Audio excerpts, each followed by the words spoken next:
नमस्कार साथियों, take P के यूट्यूब प्लेटफॉर्म पर आपका स्वागत है। टफेल के इस लेक्चर सीरीज़ में प्रीवियस लेक्चर में हम लोगों ने यूनिट 3 के सिलेबस डिस्कशन के बारे में बात कर ली हुई है। पहला और दूसरा यूनिट ये कंप्लीट हो चुका है। हम आज स्टार्ट करेंगे 3rd यूनिट के बारे में। और 3rd यूनिट का जो टॉपिक है that is regular and non regular grammar. Regular and non regular grammar ये क्या है, इसके बारे में पहले हम देखेंगे। फिर इसके बाद जो हमने 5 टॉपिक रूल फॉलो किया हुआ है उसको हम अप्लाई करके एक एक टॉपिक डिस्कस कर लेंगे। सबसे पहले तो हमें ये जानना ज़रूरी है कि ग्रामर क्या होता है, व्हाट इज़ ग्रामर। और ग्रामर से पहले हमने बात कर ली हुई है लैंग्वेज की। If you talk about any natural language, suppose कर लीजिए कोई भी एक नेचुरल लैंग्वेज है, सपोज इंग्लिश लैंग्वेज को ही हम यूज़ करते हैं। इंग्लिश से हम थोड़े से फेमिलियर हैं ज़्यादा, और इंग्लिश के ग्रामर से भी फेमिलियर हैं। तो आपका जो इंग्लिश लैंग्वेज है, इंग्लिश लैंग्वेज में जो कुछ भी हम डिस्क्राइब करते हैं उसको डिस्क्राइब करने का मीन्स, इंग्लिश लैंग्वेज जो हम डिस्क्राइब करने के लिए सेंटेंस बनाते हैं। सेंटेंस इज व्हाट, सेंटेंस कैसे बनाते हैं? सेंटेंस बनाने के लिए हमको सबसे पहले तो सब्जेक्ट लिखना होता है, फिर ऑब्जेक्ट्स लिखते हैं, यही करते हैं। सब्जेक्ट लिखना है, फिर ऑब्जेक्ट लिखना है, और फिर सब्जेक्ट में हम क्या करते हैं, सब्जेक्ट को आप ब्रेक कर सकते हो आर्टिकल और नाउन में। आर्टिकल ए एंड द आप यूज़ कर लेते हो, उसके बाद फिर आप नाउन भी यूज़ करते हो या प्रोनाउन यूज़ करते हो, नाउन या प्रोनाउन जो भी आपको यूज़ करना है। और ऑब्जेक्ट में आप हेल्पिंग वर्ब यूज़ कर लेते हो, फिर हेल्पिंग वर्ब के बाद मेन वर्ब यूज़ करते हो, है ना, और फिर बाकी आगे जो चीज़ें लिखनी होती है वो लिखते हो।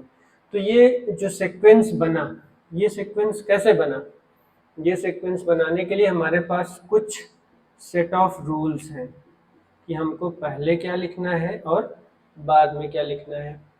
तो इसी सेट ऑफ रूल को हम क्या कह देते हैं, ग्रामर कह देते हैं।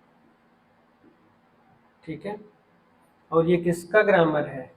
ये इंग्लिश लैंग्वेज का ग्रामर बन जाता है।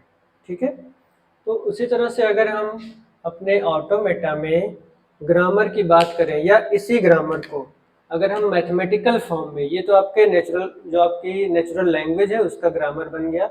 मीन्स हम लैंग्वेज को ही रिप्रेजेंट करने के लिए एक मेथड यूज़ कर रहे हैं, ग्रामर।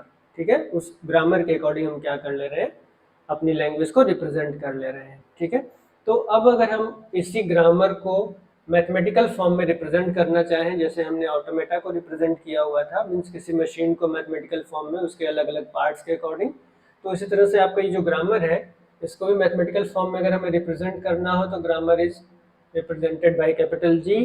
जी के थ्रू हम रिप्रेजेंट करते हैं, and grammar is 4 tuple V T P and S. ठीक है, ये 4 टपल कौन कौन से हैं? वी टी पी और एस क्या है? V is set of non terminal, आगे हम बताते हैं नॉन टर्मिनल और टर्मिनल क्या होते हैं। सेट ऑफ नॉन टर्मिनल, और जो आपका टी है, T is set of terminal, set of terminal. P is production rule, P is what, P is production rule. और आपका जो एस होता है, एस बिलोंग्स टू वी। ठीक है, एस बिलोंग्स टू वी का मतलब क्या हुआ, S is also a non terminal, और इसी को हम कहते हैं, जो आपका एस है, ये जो एस है, S is starting rule, oh sorry starting symbol, starting symbol.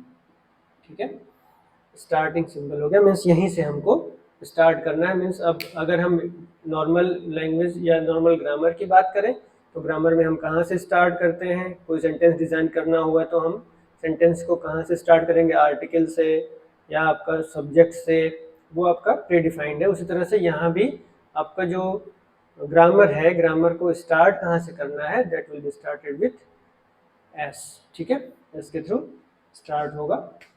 तो चलिए, ये तो हो गया फॉर्मल डेफिनेशन किसी भी ग्रामर का।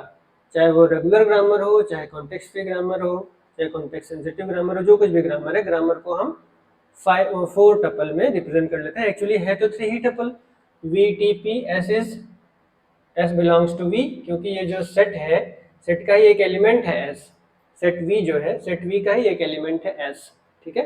तो हम जो आपका एस है वो वी का ही एक एलिमेंट हो गया। इसका मतलब ये जो 4 टपल हम लिख रहे हैं एक्चुअल में है तो 3 ही टपल, लेकिन ये भी इंपॉर्टेंट पॉइंट है क्योंकि हमको स्टार्ट कहाँ से करना है ये पता होना चाहिए, इसलिए हमने एक और टपल इंक्रीज कर लिया इसको समझने के लिए। अच्छा, ये तो हो गई बात ग्रामर की। अब रेगुलर ग्रामर क्या होता है इसके बारे में हम देख लेते हैं। रेगुलर ग्रामर,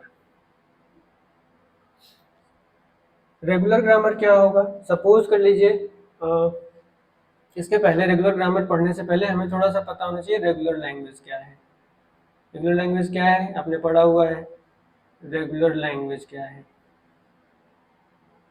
एक ऐसी लैंग्वेज जिससे जो स्ट्रिंग्स जनरेट हो रही हैं उन स्ट्रिंग के लिए हम ऑटोमेटा डिज़ाइन कर लें, ठीक है। फाइनाइट ऑटोमेटा डिज़ाइन कर लें। कौन सा ऑटोमेटा, फाइनाइट ऑटोमेटा, ये नहीं कि push down automata, finite automata अगर हम डिज़ाइन कर लें then that language is known as regular language, ठीक है। अब इसी रेगुलर लैंग्वेज को रिप्रेजेंट करने के लिए हम जो ग्रामर यूज करेंगे that will be known as regular grammar, ठीक है। अब रेगुलर लैंग्वेज को रिप्रेजेंट करने के लिए जो ग्रामर यूज करेंगे वो हो गई आपकी रेगुलर ग्रामर, ठीक है। अब रेगुलर ग्रामर कितने टाइप की होती है ये देख लेते हैं। आपने पढ़ा हुआ है सिलेबस डिस्कशन में, रेगुलर ग्रामर 2 टाइप का आपने पढ़ा, लेफ्ट लीनियर और राइट लीनियर, ठीक है। लेफ्ट लीनियर ग्रामर और right linear grammar, right linear grammar. अब लेफ्ट लीनियर और राइट लीनियर क्या है इसको हम देख लेते हैं। चलिए पहले तो हम ग्रामर देखेंगे फिर लेफ्ट लीनियर और राइट लीनियर देखेंगे।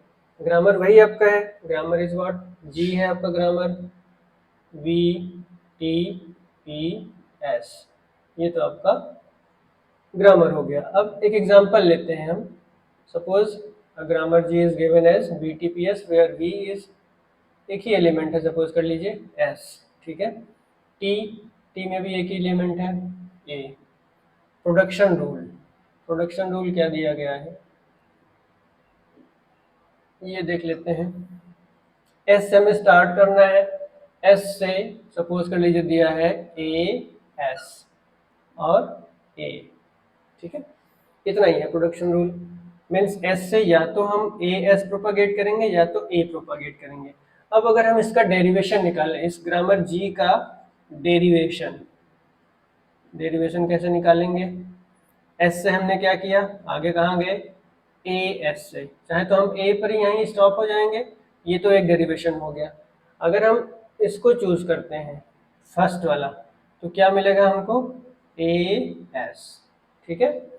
फिर इस एस से, ए तो पहले से है ही, इस एस से फिर से ए एस मिल गया, then we can write A S, और फिर से आगे अगर इस एस से फिर से एक और ए एस लिख दें then it will be A S and so on. इस तरह से आप तब तक जब तक इच्छा हो तब तक जाएं, और फिर लास्ट में जहां आपको स्टॉप करना हो, सपोज यहीं हमको स्टॉप करना है तो हम दूसरा वाला प्रोडक्शन रूल यहाँ यूज कर सकते हैं, दैट इज ए, ठीक है। तो यहाँ यही आपका डेरिवेशन हो गया। अब इस डेरिवेशन का हम ट्री भी बनाते हैं, इसी को हम कह देंगे डेरिवेशन ट्री, और वो कैसे बनाते हैं वो देख लेते हैं। डेरिवेशन ट्री कैसे बनेगा,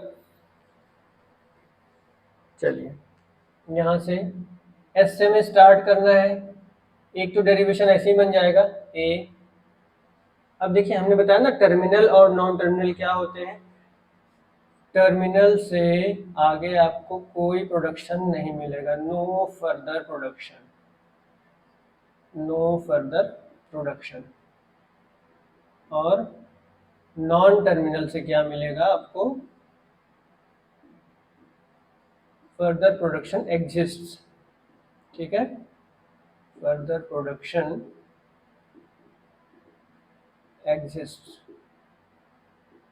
यहाँ पर ये आपका टर्मिनल और नॉन टर्मिनल के बारे में आप कह सकते हो कि डेफिनेशन है।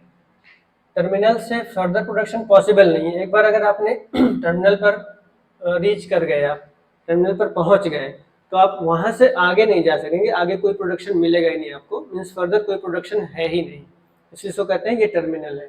नॉन टर्मिनल इसका मतलब आगे हम प्रोपागेट कर सकते हैं, वहां हमारे पास प्रोडक्शन है। तो एस क्या है, नॉन टर्मिनल, इससे हम प्रोपागेट करके आए ए पर, ए टर्मिनल है, आगे हमारे पास कोई प्रोडक्शन नहीं मिल रहा है, ठीक है। तो चलिए ये तो हो गया एक डेरिवेशन ट्री। अगर हम इसको यूज करें, मीन्स जो पहला वाला प्रोडक्शन रूल है एस से ए एस, ये तो टर्मिनल है, यहाँ पर ये तो स्टॉप हो गया, लेकिन अभी एस बाकी है, एस हमारे पास नॉन टर्मिनल है। तो यहाँ पर फिर से एस को हम क्या लिख सकते हैं, ए एस, और फिर से इस ए को हम लिख सकते हैं ए एस, जो आपने यहाँ पर लिखा हुआ है, जो आप प्रोपागेट करके जा रहे हैं वही आप ट्री के फॉर्म में डिजाइन कर रहे हैं। फिर से आपने क्या किया, ए एस, ऐसे आप जहाँ तक चाहें वहाँ तक प्रोपागेट कर सकते हैं, और फिर जब चाहें आप स्टॉप कर लीजिए, एस से ए को स्टॉप कर लिए, तो ये आपका ट्री कंप्लीट हो गया, ठीक है। तो ये आपका डेरिवेशन ट्री हो गया। आपने ग्रामर देख लिया, ग्रामर का डेरिवेशन क्या होता है, डेरिवेशन ट्री कैसे बनाते हैं वो देख लिया।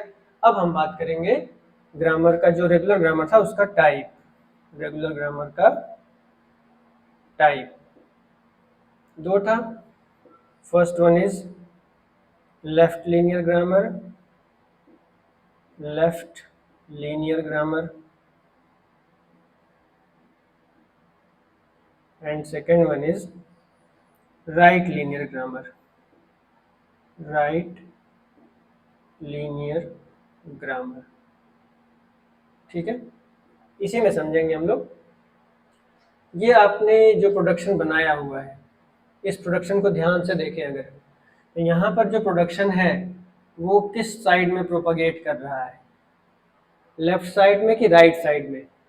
ये राइट साइड में, आपका जो ट्री है वो राइट की तरफ प्रोपागेट हो रहा है, राइट की तरफ बढ़ रहा है, that's why it is known as right linear grammar. ये आपका हो गया राइट लीनियर ग्रामर। अब सपोज कर लीजिए आपका ये जो प्रोडक्शन है, ये प्रोडक्शन कुछ इस फॉर्म में होता, एस ए और ए, इस फॉर्म में। तो इसका अगर हम डेरिवेशन ट्री डिजाइन करें तो क्या बनेगा डेरिवेशन ट्री, इसको यहाँ से हम क्या लिखेंगे, ए एस, और फिर एस को फिर से आगे प्रोपागेट करिए, एस ए, फिर से प्रोपागेट करिए इसको, एस ए, फिर से प्रोपागेट करिए, एस ए, और फिर ये आपका ए।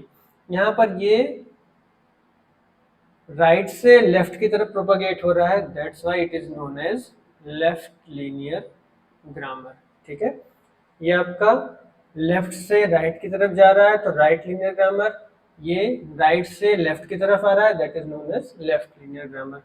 यही आपका रेगुलर ग्रामर का दो जो अलग अलग टाइप है वो हो गया, ठीक है।